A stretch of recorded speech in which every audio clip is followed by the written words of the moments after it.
वर्धमानाय निर्दूतकल्याणमये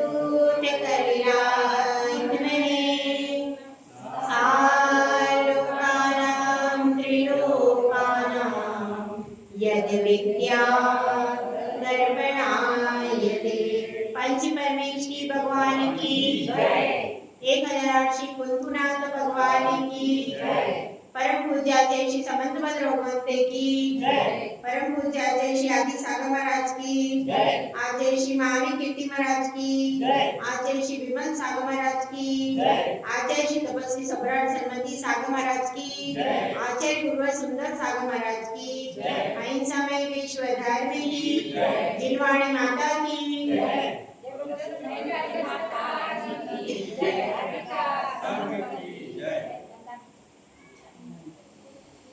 इस जीवन में हर व्यक्ति भोग को स्वीकार करता है और योग का परिहार करता है।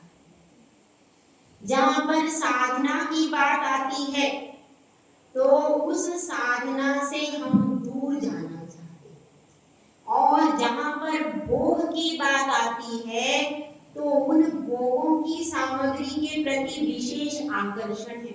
ऐसा क्यों है? ऐसा इसलिए ही कि अनादि काल से संस्कार भोग के ही पड़े हुए हैं। योग या साधना के संस्कार नहीं पड़े।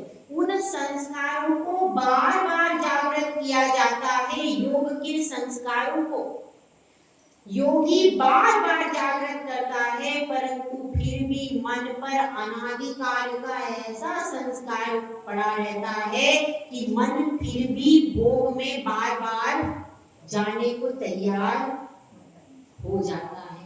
लेकिन योगी इतने महान होते हैं कि जैसे ही वो तैयार होता है वैसे ही उसका कान खींच के उसको चुपचाप बिठा लेते, उसको आगे बढ़ने नहीं देते। लेकिन जो भोगी होते हैं वो क्या करते हैं? वो जैसे मन कूदता है उसके साथ में कूदने को तैयार हो जाते हैं। तो मन को अगर आप पूछोगे कि कौन सी चीज चाहिए तो कभी वो उत्तर देता ही रहेगा, कभी ये नहीं कहेगा कि मुझे कुछ भी। जो संतोष की आवाज आती है, जो संतुष्टि की आवाज आती है, वो हमेशा आत्मा की ओर से आया करती है। कभी आपने आत्मा और मन के बीच का फर्क समझा क्या? कभी समझा क्या कि आत्मा क्या है और मन क्या है? समझ में आया? जो आपको विषय भोगों के संस्कार की ओर बार बार ले जाता है और उन्हीं में संतुष्ट रहता है, यह समझना आपका मन है। लेकिन आत्मा हमेशा आपको सही गाइड करती है, लेकिन मन क्या करता है? उसके सिर पर बैठा रहता है। इसलिए आप मन की बात ज्यादा सुनते हो। जिसकी बात ज्यादा सुनते हैं और जिसकी बात कम सुनते, ज्यादातर आप देख लेना आपके घर में भी 2 बेटे हो और पिताजी छोटे की बात सुनते हुए, ठीक है। 2 बेटियां हो तो पिताजी क्या करते हैं? बड़ी बेटी का हमेशा सुनते और छोटे बेटे का। तो क्या होगा? बीच के मचले हैं, 1 बार 2 बार 3 बार, तो सोचते हैं बोलने से इंसल्ट होती है, इससे तो चुपी। तो इसी तरह से हमारी आत्मा की हम बार बार इंसल्ट कर देते। वह बार बार कहती है कि मुझे साधना चाहिए, मुझे साधन नहीं चाहिए, और हम उसकी बात को अनसुनी करते करते कितना समय निकल गया। अनादि काल से आत्मा की बात को हमने अनसुना कर दिया और मन कहता है मुझे ये वस्तु चाहिए, एकदम तैयार हो जाते हैं। तो बार बार आत्मा हमको जगाती है, बार बार आवाज लगाती है, लेकिन हम बात मन की मानते हैं, चेतन की बात नहीं मानते। इसलिए वह कैसी हो जाती है? इसलिए वह सोचती है अभी मेरा टाइम नहीं आया, अभी मेरा जब टाइम आएगा तो मैं बोलूं। तो योगी होते हैं वो क्या करते हैं, वो मन को चुपचाप बैठा देते हैं, इधर बैठ जाओ चुपचाप, मैं अपनी आत्मा की बात सुनूंगा, आत्मा की साधना करूंगा। तो फिर उनकी आत्मा से बात होती है और आत्मा के अनुसार वो चलते हैं। मन उस समय ज्यादा बोल नहीं पाता, क्यों? क्योंकि उसको कान पकड़ के एक कोने में बिठा दिया जाता है। लेकिन हम क्या करते हैं, हम आत्मा को इग्नोर करते जाते हैं, इसलिए हमारा मन हावी होता जाता है। तो करना अब क्या है, अब हमारी आत्मा की आवाज को जोर देना है, मतलब उसको बलशाली बनाना। अगर वह बलशाली होगी तो फिर क्या होगा, तो मन अपना प्रभाव दिखा नहीं पाएगा और तभी हम कर्मों पर विजय प्राप्त करेंगे। क्योंकि तपस्या है, साधना है, वह हमेशा आत्मा के बल से की जाती है, ना शरीर के बल से होती है, ना मन के बल से। साधना किसके बल से? आत्मा के बल से। ऐसे बहुत सारे लोग हैं जो शरीर से पतले हैं लेकिन उपवास कर लेते, और ऐसे बहुत से लोग हैं जिनका शरीर एकदम स्वस्थ है फिर भी वो उपवास साधना से दूर होते हैं।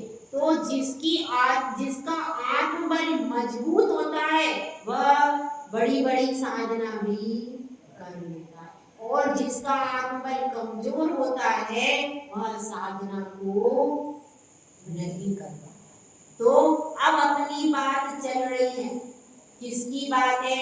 आत्मा में सम्यक दर्शन की विशुद्धि कैसे बने, इसके लिए आपको बता रहे हैं सूत्र बता रहे हैं। और अब फल का समय आ गया, पेड़ पर फल लग गया, पेड़ पर फल लग गए हैं, काय के? सम्यक दर्शन के। अब आप लोग क्या करो कि उन फलों को तोड़ बस लो। आचार्य श्री ने तो सारा पैकेज तैयार करके दे दिया। अब आपको क्या करना है, आपको सिर्फ उस फल को तोड़ने की कीमत देनी।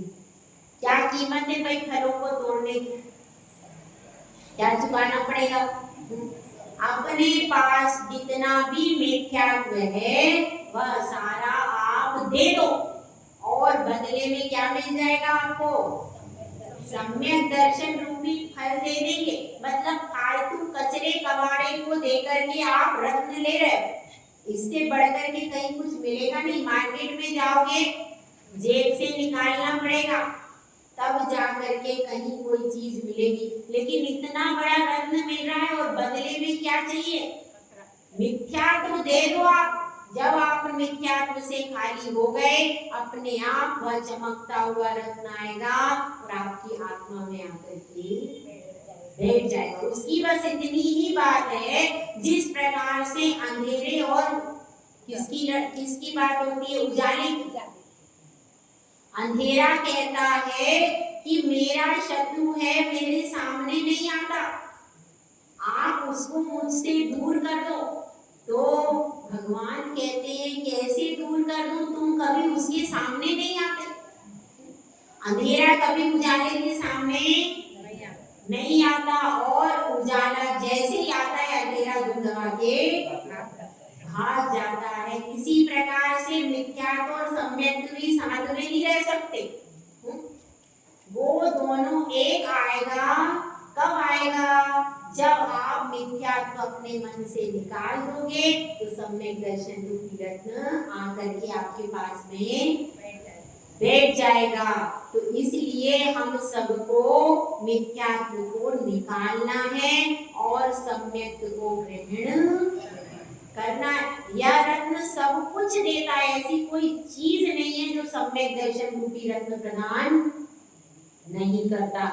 अब यहाँ पर आगे और बता रहे हैं कि केवल आप मानव तिलक बनते हैं, तो मानव तिलक कौन होते हैं? शिष्य क्या पूछ रहा है? मनुष्यों में भी तिलक के तुल्य ऐसा वह व्यक्ति कौन होता है? आपने कहा मानव तिलका।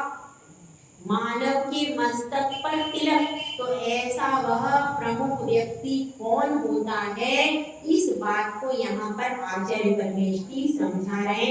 गाथा नंबर है 38। देखिए, नवनिधि सप्तद्वये रत्नाधीशा सर्वभूमिपतयश्चक्रम् वर्तयितुं प्रभवन्ति स्पष्टदृशा छत्रमौली शेखरचरणः। देखिए, आचार्य परमेष्ठी का जो शब्द संसार है बहुत विशाल है। हर बार उन्होंने सम्यक दृष्टि को अलग अलग नाम से संबोधित किया। देखिए, इसमें कह रहे स्पष्ट दृशा, क्या कहा सम्यक दृष्टि को? स्पष्ट दृशा का अर्थ है सम्यक दृष्टि, क्योंकि वास्तव में स्पष्ट देखने वाला तो सम्यक दृष्टि है।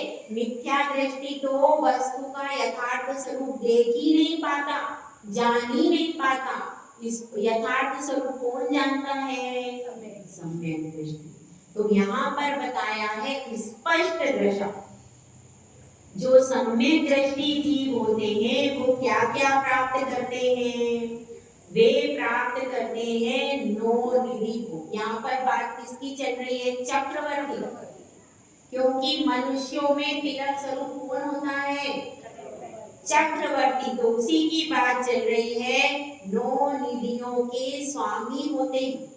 और सप्तद्वय रत्नाधीशा, सप्तद्वय मतलब 7 को 2 बार करो यानी 14। सप्तद्वय मतलब 2 बार 7 होगा ना, तो सप्तद्वय यानी 2 बार 7 यानी वो 14 रत्न। 14 रत्नों का अधीश होता है। और सर्वभूमि पतयश्चक्रम, 6 खंड का स्वामी। सर्वभूमि पर उसका ही एक क्षेत्र साम्राज्य होता है। वर्तयितुं प्रभवन्ति स्पष्ट दृशा छत्रमौली शेखर चरणा। और क्या करता है? 32,000 क्षत्रिय मुकुटबद्ध राजा उसके आगे झुकते हैं। उन सबका स्वामी कौन होता है? चक्रवर्ती। ऐसा होता है। पूरी पृथ्वी को वह प्रभाव में ले लेता है। तो नवनिधि कौन सी होती है? हाँ, किसी को नाम मालूम है? 9 निधियां कौन कौन सी होती हैं बताइए? किसी को मालूम है? 3-4 पता है, बताओ 3-4। हाँ,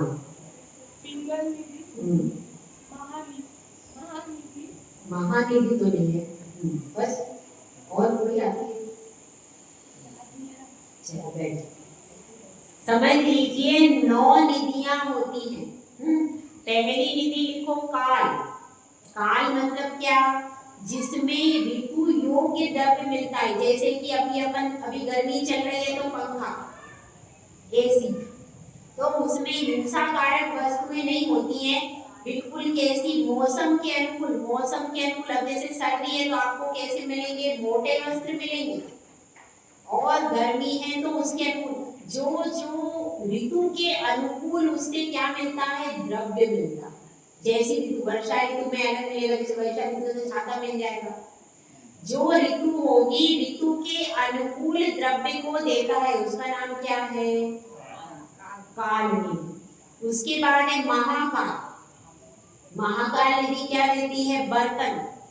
क्योंकि 360 रसोईया होते हैं उसके यहाँ, तो कितने बर्तन लगते होंगे भाई? कितनी रानियां? 96,000 रानियां एक थाली में भी खाएगी तो कितनी हो गई? और उनके बच्चे भी तो होते। 96,000 के 96,000 भी बच्चे हुए तो कितने हुए राजकुमार? कितनी थालियां लगेगी भाई? इतनी थालियां। और कटोरी कितनी लगेगी? गिलास और चम्मच बताइए। तो इतने सारे बर्तन कौन दे देता है? महाकाल निधि इतने बर्तन दे देती है कि कभी भी कमी नहीं पड़ती। और एक एक निधि की रक्षा 1,000 देव करते हैं। देखो उसके बाद क्या है, नैसर्प निधि। नैसर्प निधि क्या देती है, भवन। जैसे अब रानी आई है तो नई रानी आई तो उसको नया भवन चाहिए।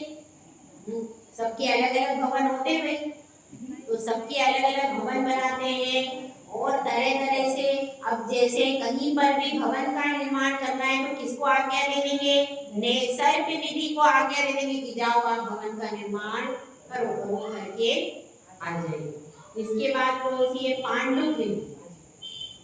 चौथी निधि का नाम क्या है, पांडुप निधि। क्या कार्य करती है, जो धान्य की उत्पत्ति करती है, गेहूं है, चावल है, दाल है, ऐसे जो धान्य होता है तो उस धान्य की उत्पत्ति में सहायक होती है। कौन सी निधि हो गई, पांडुप। उत्तम से उत्तम लेके आती है, ऐसा नहीं अब तो बिल्कुल थर्ड क्वालिटी का चल रहा है, ऐसा वाला नहीं, बिल्कुल उत्कृष्ट क्वालिटी का धान्य उसके द्वारा उत्पन्न होगा पांडुप निधि के द्वारा।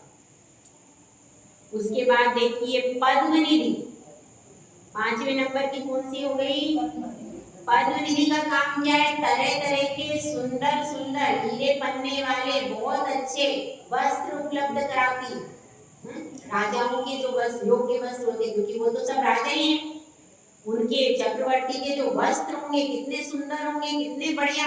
और 96,000 रानियों के वस्त्र, वो सारे वस्त्रों का काम किसका है, पद्म निधि यह करेगी, सारे वस्त्र ला करके एक से एक प्रदान करेगी। वस्त्रों का काम किसका हो गया, पद्म निधि का।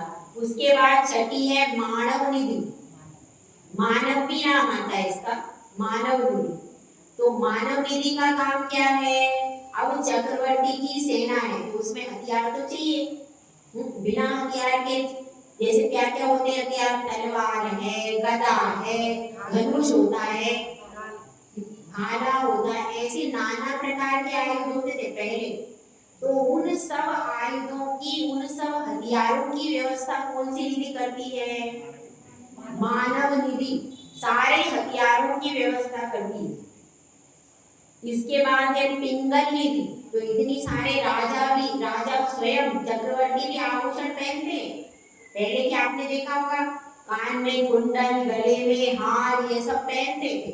तो वह उनके विशिष्ट आभूषण सब रानियों के, राजकुमारों के, चक्रवर्ती के जो आभूषण है वह कौन सी निधि देगी, पिंगल निधि का काम है सारे आभूषण ला ला करके देना।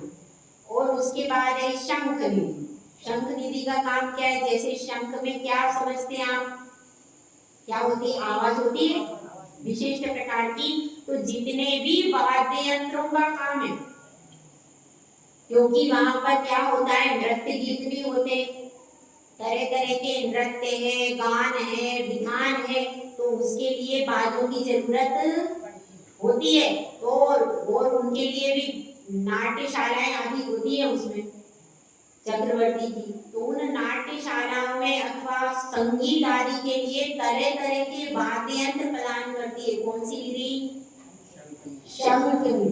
तो इस प्रकार से ये पूरी निधि हो गई 9। निकली, पहली काल, दूसरी महाकाल, तीसरी नैसर्प, चौथी पांडुक, 5वीं पद्म, 6वीं मानव, 8वीं पिंगल और 9वीं हो गई शंख। इस प्रकार से ये 9 निधियां हैं और ये अपना अपना काम करती है। ऐसा नहीं होगा कि शंख निधि पिंगल वाला कर ले, नहीं, सेपरेट व्यवस्था है। जब उसकी जरूरत होगी तभी वो अपना काम करेगी। तो समझ में आया, ये 9 प्रकार की निधियां होती है, किसके पास होती है, चक्रवर्ती के पास होती है। और 14 रत्न होते, उसमें 7 होते हैं जीव और 7 होते हैं अजीब। हाँ, 14 रत्न किसी को याद है भाई, याद है, नहीं याद है, देखो स्त्री रत्न तो याद है, स्त्री रत्न तो याद ही रहता है स्त्री रत्न इन लोगों को भी याद होगा, एक एक रत्न आप लोगों के घर में है। तो स्त्री रत्न भी वहां देखो, अभी अपन शुरू करते हैं 14 रत्न। तो पहला है चक्र, नहीं, दो बताइए मैंने। हाँ, नाना रत्न रह गई। नाना रत्न वाली क्या काम करती है? सब रत्नों को प्रदान करती है। रत्न वाली निधि अभी नहीं हुई ना, नाना रत्न निधि। तो वह नाना रत्न निधि क्या काम करती है? सब रत्नों को प्रदान करती है। सर्वरत्न नाम है उसका निधि का, सर्वरत्न निधि। वह सभी रत्नों को प्रदान करती है। हो गई पूरी? चलो अब 14 रत्नों की ओर चलते हैं। चक्रवर्ती के 14 रत्न होते। पहला रत्न है चक्र। जब यह चक्र आयुशाला में उत्पन्न होता है और जैसे ही वो उत्पन्न होता है उसके बाद चक्रवर्ती दिग्विजय के लिए जाता है। और उसके बाद जब वह चक्र से पूरी 6 खंड की पृथ्वी जीत लेता है तभी उसका नाम क्या पड़ता है? यदि वो 6 खंड की पृथ्वी नहीं जीत पाएगा तो उस चक्र रत्न का तब वो चक्रवर्ती। तो यह आयुशाला में प्रकट होता है और इसके द्वारा फिर इसको लेकर के चलते हैं 6 खंड की पृथ्वी जीतते। उसके बाद चक्र है। कितने होते हैं चक्रवर्ती के ऊपर चक्र? 32 नहीं, वो तो चमर होते हैं। चमर की एक चक्र होता है, एक ही होता है। 3 चक्र तो उसके ऊपर होते हैं, तीर्थंकर के ऊपर 3 चक्र होते हैं, इनके पास एक ही होता है। उसके बाद दंड होता है। दंड का काम क्या होता है? भूमि को समतल करता हुआ चलता है। दर्पण भूमि कब देता है? वो दंड रखता। उसके बाद एक असी तलवार होती है। उसकी तलवार इतनी मतलब प्रभावी होती है कि वो तलवार देख करके लोग नतमस्तक हो जाते हैं। बहुत ज्यादा प्रभावशाली तलवार होती है। और मणि है। उसके बाद चर्म रत्न है। चर्म रत्न का काम क्या रहता है? कहीं पर भी तंबू तानने का। कहीं पर भी चक्रवर्ती की सेना गई, रास्ते में चर्म रत्न क्या कर देगा? तंबू तान देगा और वहां पर अच्छे से ऐसा व्यवस्थित कर देगा कि कहीं पर भी बारिश भी हो रही है, धूप भी हो रही, तो भी चक्रवर्ती की सेना को कभी तकलीफ नहीं होगी। ये काम कौन करता है? चर्म रत्न। और कांकिनी रत्न। कांकिनी रत्न क्या करता है? प्रकाश करता है, प्रकाश का काम करता है। इसके बाद होता है सेनापति। सेनापति रत्न कभी हारता नहीं है चक्रवर्ती का सेनापति। जहां भी जाता है सेनापति वह जीत करके आता है, कभी परास्त होता नहीं है। वह सेनापति रत्न होता है। उसके बाद गृहपति होता है, जो पूरी गृह की व्यवस्था को देखता है। अंदर की पूरी व्यवस्था कौन देखता है? गृहपति रत्न। उसके बाद हाथी होता है। कितने हाथी होते हैं? 84 लाख हाथी होते हैं। और घोड़े कितने होते हैं? 18 करोड़ घोड़े। उसके बाद स्त्री कितनी होती है? ये सबको याद है। स्त्री होती है 96,000। उसमें पटरानी प्रमुख होती है। उसमें इतनी शक्ति होती है कि मणि को भी चूर करके, मणियों का चूर करके, और वो जब तीर्थंकर भगवान जाते हैं दीक्षा के लिए तो चोर देती है मणियों को चूर के। इतना सुंदर बनता है उनका, स्वस्तिक आदि बनाती है। तो ये कैसी वो स्त्री होती है? बहुत बलशाली होती है। वो सुंदर भी होती है और बहुत बलशाली भी होती है। उसके बाद सिलावट होता है। सिलावट का काम क्या है? शिल्पकार। शिल्पकार होता है। और पुरोहित होता है, जो कि अनुष्ठान आदि होते हैं वह काम कौन करता है? अनुष्ठानों का पुरोहित के द्वारा होता है।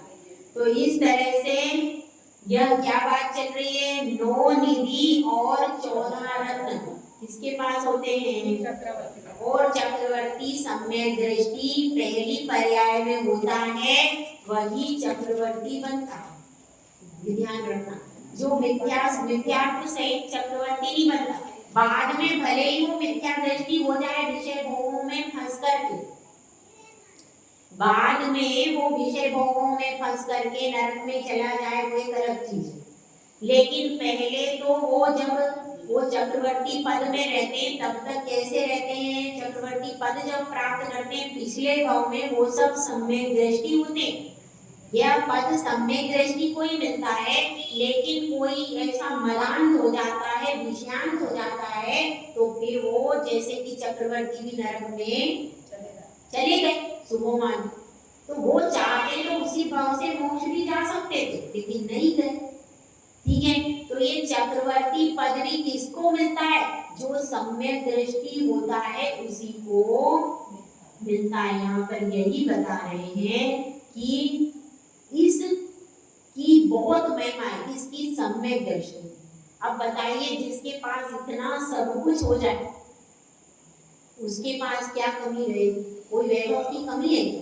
इससे बढ़कर कोई वैभव हो सकता है क्या? इससे बढ़कर के कोई भी वैभव कहीं भी किसी का नहीं होता चक्रवर्ती से क्या? ठीक है, तो पूरी पृथ्वी पर सबसे ज्यादा वैभवशाली कौन होता है? चक्रवर्ती सबसे ज्यादा। तीर्थंकर के पास में इतना परिग्रह नहीं होता। तीर्थंकर भोग विशिष्ट भोगते, भोग उनका विशिष्ट होता है, पर जितना परिग्रह चक्रवर्ती के पास होता है उतना परिग्रह किसी पे भी नहीं होता। ये विशेष है। तीर्थंकर के पास भोग स्वर्ग से आते हैं सारे, भोग और भोग की सामग्री, इसीलिए वो विशिष्ट भोग भोगते। लेकिन उसके बाद भी चक्रवर्ती तीर्थंकर के बाद में सबसे उत्कृष्ट भोग भोगने वाला कौन है? चक्रवर्ती। वो पृथ्वी का भोगता, वो पृथ्वी का उत्कृष्ट भोगता है चक्रवर्ती, और तीर्थंकर स्वर्ग का उत्कृष्ट भोगता। वो पृथ्वी पर रह करके भी कभी भी अपने घर की कोई चीज यूज नहीं करते। जन्म उनका यहाँ हुआ, घर में हुआ, और ना माता को कुछ करना है ना पिता को कुछ करना है, कुछ नहीं करना। उनके जन्म के बाद कुछ भी नहीं करना, माता पिता को बैठे रहना है, और उसकी सारी व्यवस्था स्वर्ग से आएगी बालक। इतना सुपर काम है कि नहीं? उनको कुछ नहीं करना, दोनों को सिर्फ बैठे रहो आप, सारी व्यवस्था स्वर्ग से आएगी और उनकी भी आ जाएगी।